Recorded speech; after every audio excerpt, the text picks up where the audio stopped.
Hello, everybody. My name is Josh Friedman, and I am here. We are live and recording a video with my friend Mark Lazar, who actually just had to go from his living room into his bomb shelter. He is in Ashkelon, Israel, and we wanted to produce a bit of a show here so that we could talk to the kids. We want to create something that's family friendly. We wanted to create something that really demonstrates what the experience is for somebody who's living in Israel right now during a wartime.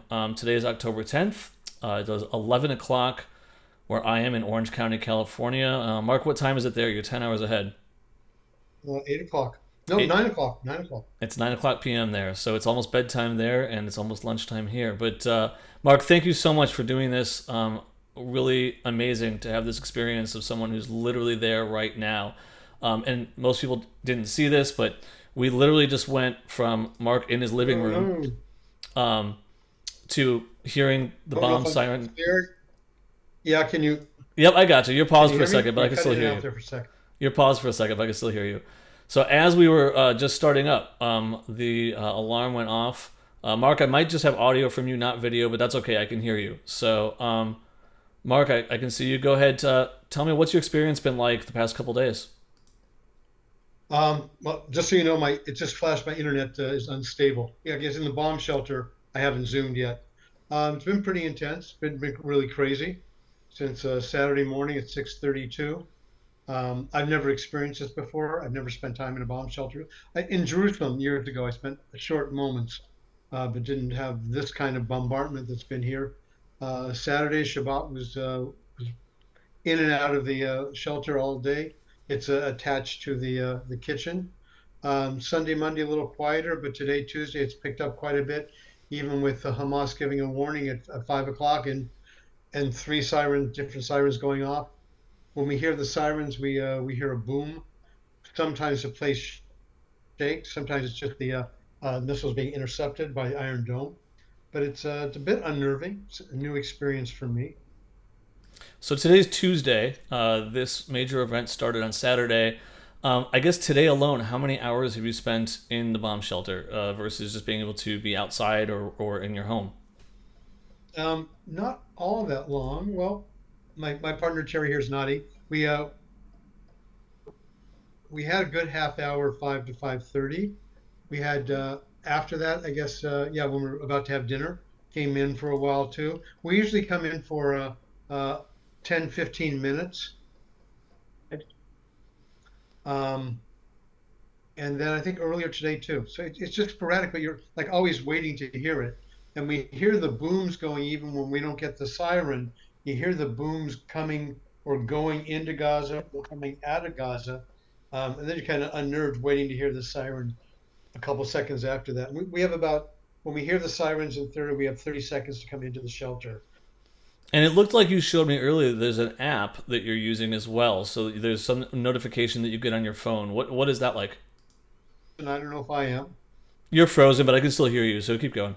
Your video freezes a little bit here and there, but we understand. So tell me about there's an app it looked like that you also get a warning on. Is that correct? Yeah, we're not using an app. There are apps you can get on your phones that go off. We just pretty much just listen to the siren going through the community. Okay, so before we get into some of the kind of the questions about what's happening, how we can help, things like that, I want to kind of give an idea of why is Ashkelon, it's pronounced, why is Ashkelon an area that's being bombarded? Is there something special about where you are at?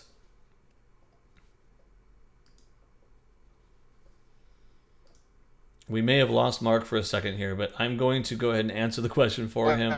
Which one is? There you I'm are. sorry. Go ahead. Uh, we had lost you for a moment. I was going to go ahead and take over the answer to that. But why where you are? Why Ashkelon? It's very close to Gaza, to the border of Gaza. So I think we're roughly about 10 miles away. There Yeah. are communities that are all around the border. People have been evacuated out of those communities, and then we're like the first town in a row going towards north. A lot of times the missiles are shot towards Tel Aviv, past us about an hour drive, and sometimes fall in this area, or a lot of times they're just targeted for this area. But it's right on the border. Okay. Well, what I've set up just really quickly, just to show people, this is Orange County, California, right here. I'm using Google Satellite View. I'll show you exactly where Ashkelon, Israel is. I have to spell it right though, so give me one moment. And you'll get a really good idea, I think, from this map. Moving over, Mark, you can't see this, but there's Ashkelon right here. Looks like a beautiful city. And then if I zoom out just a little bit, here's Gaza. So Gaza is this area right here. You could see the border wall from satellite view. And, we talking 10 miles right here is not very much space between right here in the northern part of Gaza and the city where Mark is right now sitting in his shelter in his house. So this is where this latest war started. You could see, if I zoom out in Israel right here, I'm trying to find Tel Aviv. It's right in the middle of the map. So the bombing is really happening throughout this entire area. They're able to almost hit the entire population of the country. And so, one thing I want to point out, there isn't like a military base where you are. I mean, there's not like the bombs are being thrown there because there's military there, right, Mark? It is literally they're just throwing bombs into the sky and hitting wherever lands. Is that right? Oh, it looks like we've lost Mark. Okay, hold on. I'm going to see if I can get Mark back. Obviously, we have to understand that... we're getting Mark back. Give him 1 second. There he is. All right. Sorry about that. No worries. You're back. I was just asking you. Can you hear me? Can you hear me, Mark? Do we have you? Okay, cool. I was asking. Ashkelon. It's not like there's a military base there, right? There's civilians basically. The missiles are going into the air and there's landing where they land. Is that correct? Yes, yes. There's no base here at all. It's just a beach community. Someone calls it like the San Diego of Israel, just because it's south of Tel Aviv, less crowded, small. A lot of English speakers here. There's a Masorti congregation. People are pretty friendly. Um, so just a normal small town. So earlier today, I put a post on Facebook, and again, I can hear you, so don't worry if you're frozen. I put a post on Facebook where I asked people to ask questions for Mark, and I think some of these, are questions that we would obviously have anyways. But the first one, what do you want us to know about the current situation in Israel? I'm not sure if you can I can hear you. hear me. I'm just checking my phone to see if I can get my phone going. I heard the question, what do you want? Can you hear me? Yes. Want you to know that um, uh, normal average people are being bombarded um, by an enemy. Um, we're not soldiers on the ground. There is terrorism working. That you hear the siren, you get fearful, you worry. A lot of people have actually left the area. Both Terry, my partner, and my kids have been trying to encourage us to go somewhere else and stay. Other people have opened the doors. I feel this is my home, and I'm not going to be terrorized like that. And I feel with the shelter, I feel pretty safe. I could be misled, but so we're dealing with that. But I want people to know what the people are on the ground living like this right now. It's very difficult. Um, and uh, and I've gotten a lot of from you, other people, Facebook messages from people around the world. I've done a lot of teaching around the world. It feels so nice to know that people are caring and sending messages. I think people of Israel want to know that they're being heard and people care for them. Besides helping them, as I know the local federations helped out quite a bit recently. So we appreciate all that for sure. This isn't one of the questions, but can you tell me what is the Iron Dome system and how is that helping Sure. Israel right now? I'm just going to try to hit this other Zoom too on my Okay. phone to see if this is any better. It might throw us Okay. off on the feed, but Iron I'll fix Dome it. Go is ahead. okay. I think I'm not positive. I think it's designed by in the States, but basically it tracks a missile when it's being shot from when it leaves and it intercepts it. Um, can you hear me or you're Yes, good? I can still hear you. Yeah. So I actually saw it in action, I think in 2014 when there was another, I think that was the year I was up in Hoda Sharon, about an hour and a half away from Tel Aviv or hour from Tel Aviv north and inland. and there was incidents going on. I got off a bus. The siren went off. I looked around for a shelter. There was nothing. Someone said get underneath a little canopy of where a falafel stand was, and we saw the missile and we saw the Iron Dome intercept it, and then it all explodes. And then I was warned you have to worry about where it falls to the ground. So the Wow. Iron Dome, Yeah. Keep going. We may have lost him again for a second. Again, I want to go back to the map here. You can see this is where Mark is. And he's very, very, very close to the border of Gaza right here. We're going to see if we can get him back. He's going to try to get on his phone, I think. Um, and it's just become part of regular life right now in Israel to have to go into a shelter. Mark's shelter is actually in his home. So he showed me earlier if we can come out of the shelter at some point, we'll show you as well. If not, obviously he's going to stay in there. It's part of his house. So he literally walks from his living room and then he heads into this other space of his house, which is his shelter, which is right next to the restroom. Inside there, he has snacks. He has a bed on the ground so that they could try to get some sleep if that's possible. And it's convenient to just walk there and back. And I'm getting Mark back on my feed right now. yeah, It, it hopefully look, it's more secure. We're out of the shelter. oh, good. Okay, I was just explaining what your shelter was like to everybody. Let me bring you back here. And that it's part of your house, and that you're in your living room right now. Yeah, it's as you see the room here, Yeah. um, the door. I I can pop it in for a second. We might lose everything, but let's try it. Okay, let's see. Show us. Okay, so we got the step, and basically it's just a little storage room, but it's got special padding all around it. Got a window covering.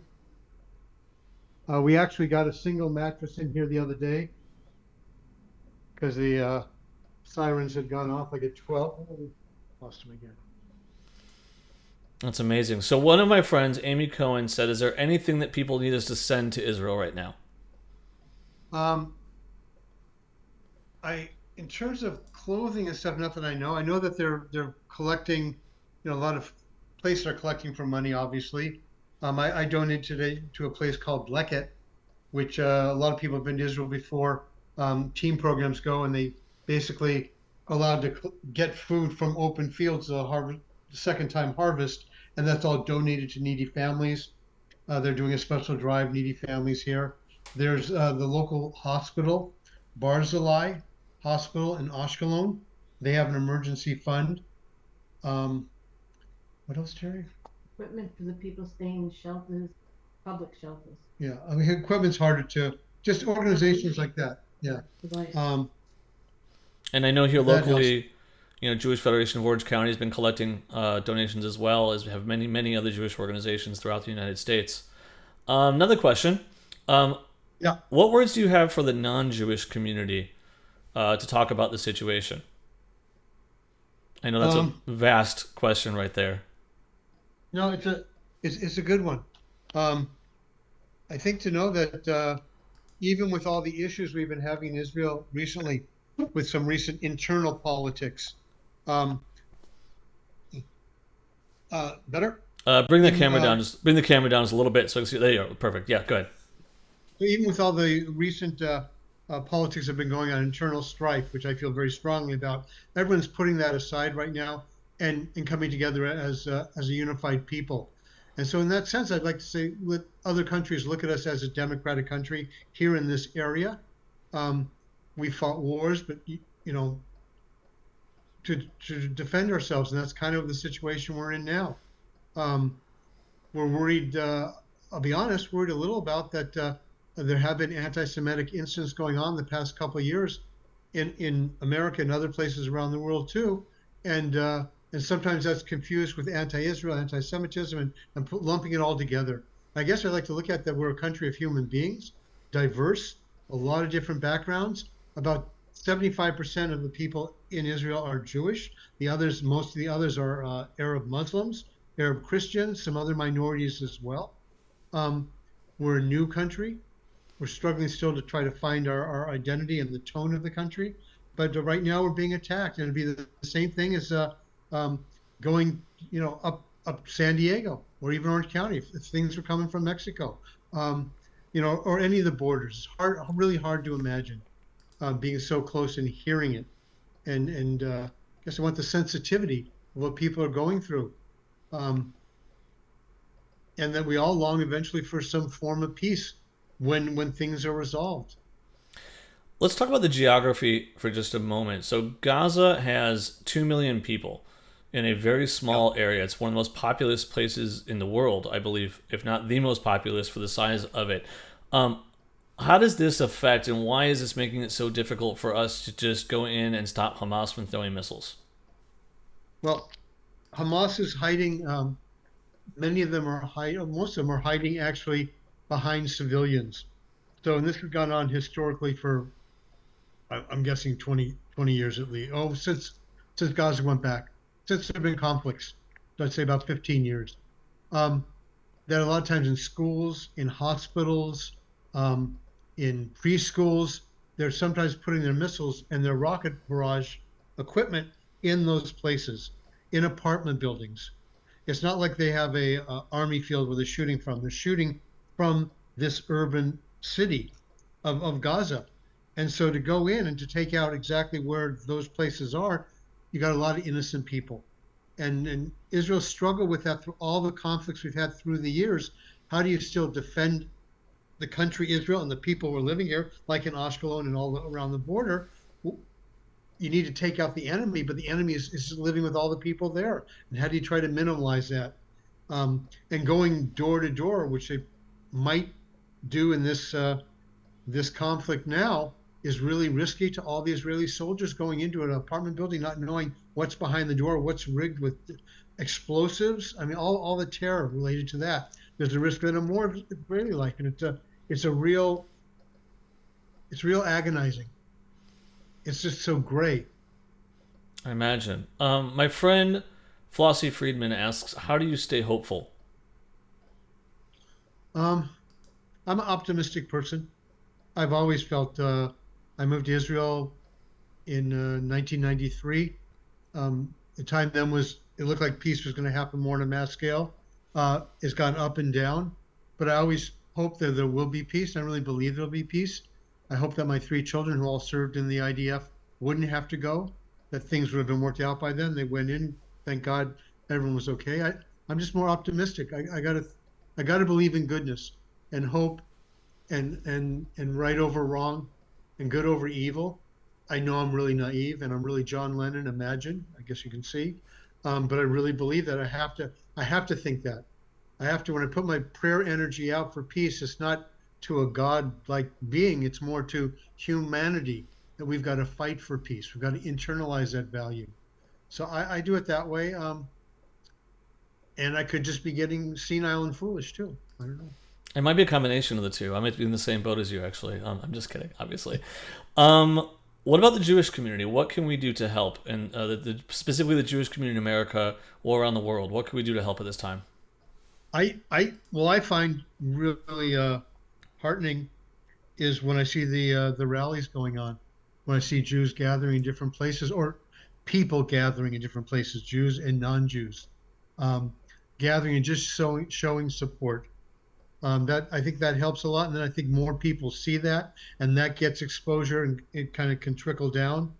Um, if you're involved in American politics and you believe in pushing support, writing political people, I know for youth, something I never related to.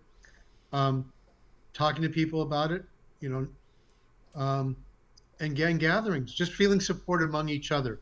And with those numbers growing, I think that's read here too.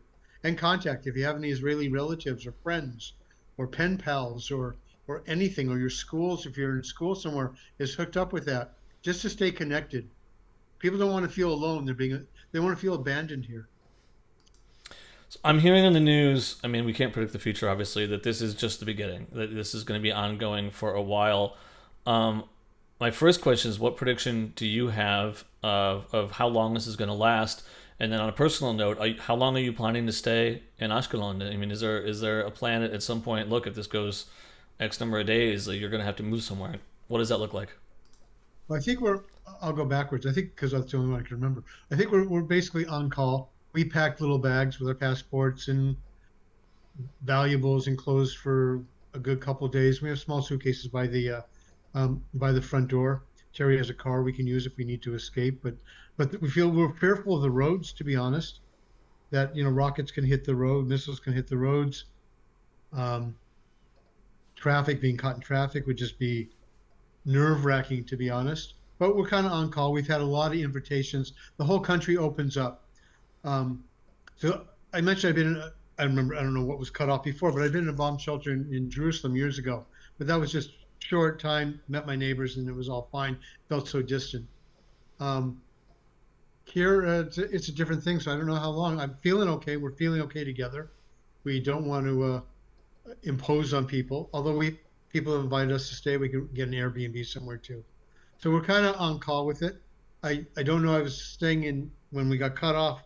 Both her kids and my kids are pushing us to leave the area here. Um, yeah, so we're kind of on call, but I'm pretty committed to staying unless it really gets really hairier. Of course, I don't want to worry about if I made the wrong choice. That kind of weighs over my head too, because it's just two of us. How about Um, food? How are you? I mean, are grocery stores open? Are gas stations open right now? Did you stock up for 2 months? What does that look like?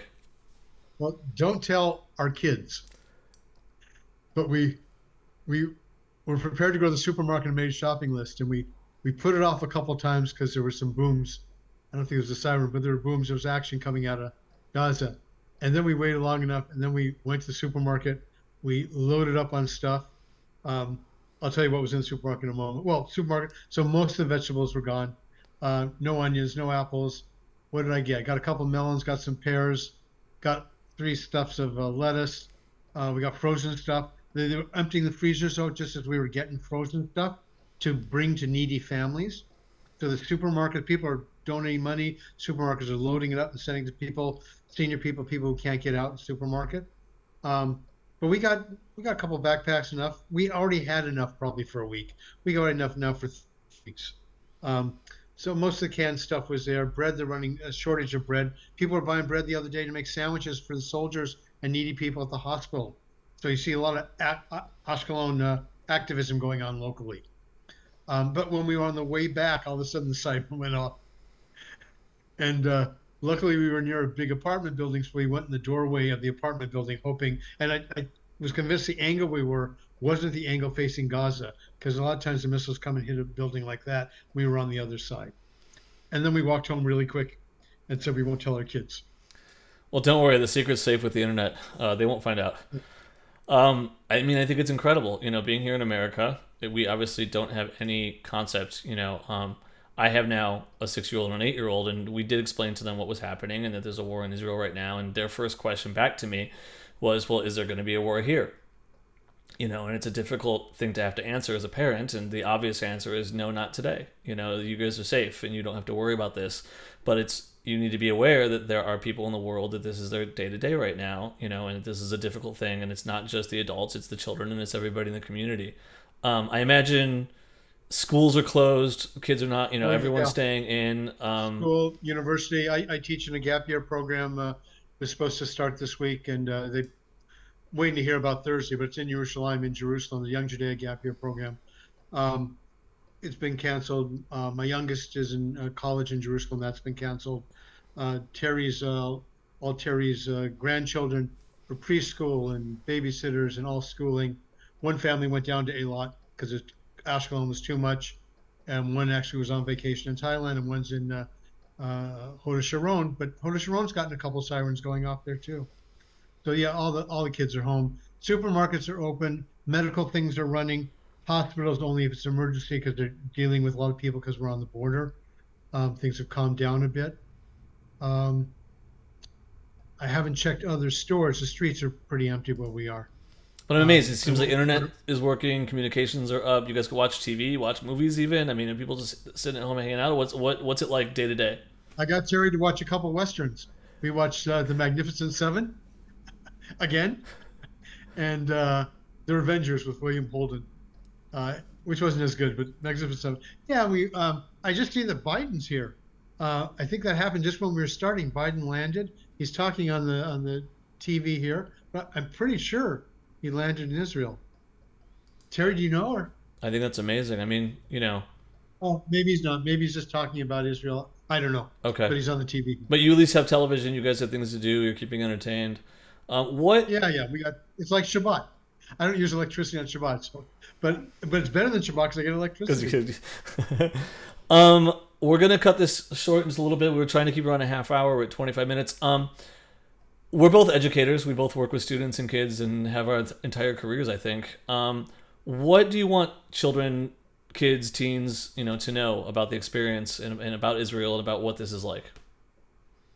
I want you to know that I'm really proud that I live in the Jewish homeland, and I hope you care about your fellow family members, your fellow Jews and non-Jews, human beings, and that we're under attack. Um, I believe we're going to be okay. Unfortunately, some people won't be, and it's really sad. And it's sad that there's war. But be a proud Jew, and be proud for the state of Israel. Um, I guess that's probably the most important thing. It is hard not to be emotional in this time. One of the interesting It's the things. first time. Say again. It's the first time for me to get emotional. It's been interesting living in 2023 through this. I think the biggest difference is that we're all on social media and the algorithms have gotten, I don't know if it's better or more defined, I guess. And I had a conversation with a friend of mine who's not Jewish just today where I had to explain that like my Facebook feed for the last 3 days has been nothing but Israeli flags. I have no idea what else is going on in the world because the algorithm knows that I'm Jewish and that my friends are Jewish and that all I am seeing, not that I'm trying to get away from it, but I cannot go onto the internet and onto Facebook without seeing this. And I realized that's not the experience for somebody who doesn't have the same algorithm as me. That this is just another conflict. This is just another thing somewhere in the world, right? And it seems foreign and far away, I think, for most people who are not Jewish. But for those of us that are, it is as if this is happening to our families. And it is. I have family and friends in Israel, right? Right. So I would say, if you know someone who's Jewish right now, reach out, ask how they're doing, ask if there's anything that they need. Even if we aren't personally in Israel right now, we're feeling this very, very deeply. And I will say my non-Jewish friends, especially who have reached out, it's been a very special thing for me to have that. And what's your experience been like that, just as far as people reaching out to you guys? Oh yeah, just nonstop. From I've been teaching since the '70s, and people from like so many different decades I'm still in contact with on Facebook, reaching out. People haven't, in years. Terry also has been working with youth and volunteers in Ashkelon from around the world, reaching out to her as well. It's really comforting. My feed also. I didn't. I tried to use electricity on Shabbat, although Terry does and was feeding me a little information, but I didn't really get online till 7 o'clock that night. So I really didn't know the impact of what was happening. But it's just been nonstop with support and the sad stuff is that unfortunately a lot of soldiers and innocent people have already died, and so the funerals and seeing a friend of a friend of a friend type thing, that's hard. It's just one big family here, and actually as a people we're one big extended family. So I have two more questions actually. This one will be a little challenging. I'm not going anywhere unless I'm back in the shelter. You're there for a while. A few people at the beginning when this started happening, I explained there's a war in Israel, and the response was kind of like, well, what's new? There's been a war in Israel for 50 years, 60 years, right? But it seems this one's not the same. Like, what makes this war different from all conflicts or wars previous, last decade or 20 years? Well, they're saying it caught us totally by surprise, similar to the Yom Kippur War. It was on the anniversary of the Yom Kippur War that happened in 1973 when Israel was attacked from multiple nations, different sides, and wasn't prepared for it, caught off guard. People were in synagogue or having a Yom Kippur day. So this was Shabbat, uh, Simchat Torah Shmini Atzeret, the holy day. Um, we were totally caught off guard. They came into the terrorist organization Hamas, came into Israel physically with tunnels and going into settlements there. Um, and the impact of that being on the soil and invading and doing what they did was pretty enormous. The Hezbollah in Lebanon, I probably didn't show that yet on your map, but there's been a little action, not a lot, from Lebanon, which has a terrorist organization, Hezbollah, which is part of their political system there. Both are backed by Iran, and so no one knows if Iran's behind the whole thing, which has a heavy weight with it. Um, the enormity, the amount of people killed the first couple days was more than years. I mean, we lost a lot in the Yom Kippur War, but I think it was off the charts. Just the size, the amount of people, of human beings that were killed. I mean, I'm hearing some people compare it to America's 9/11, and if you look at the number of people killed in 9/11 to the population of America, and the number of people killed just on Saturday, to the population of Israel, that it's a higher percentage. Um, I heard I heard it would have been equivalent to maybe 20,000 people. I'm not sure. I think we had 900. I'm not. I don't know. I don't know the numbers. okay. But yeah, that people are feeling that. It just shook the whole country up, and now everyone's connected. Um, Terry's son-in-law, one of them is called up to Miloim, active duty. He's not an active soldier, but they're kind of in the reserves. People across the board, people are going in. So many men and women have been called back into the army into service. The call-up's bigger than it's been. So it's the country's being immobilized. Um, Well, I hope that this gets resolved soon, even though it looks like it's going to be a while. I wanted to end, if we can, on a sort of lighthearted positive. I was actually surprised when you and I first chatted this morning.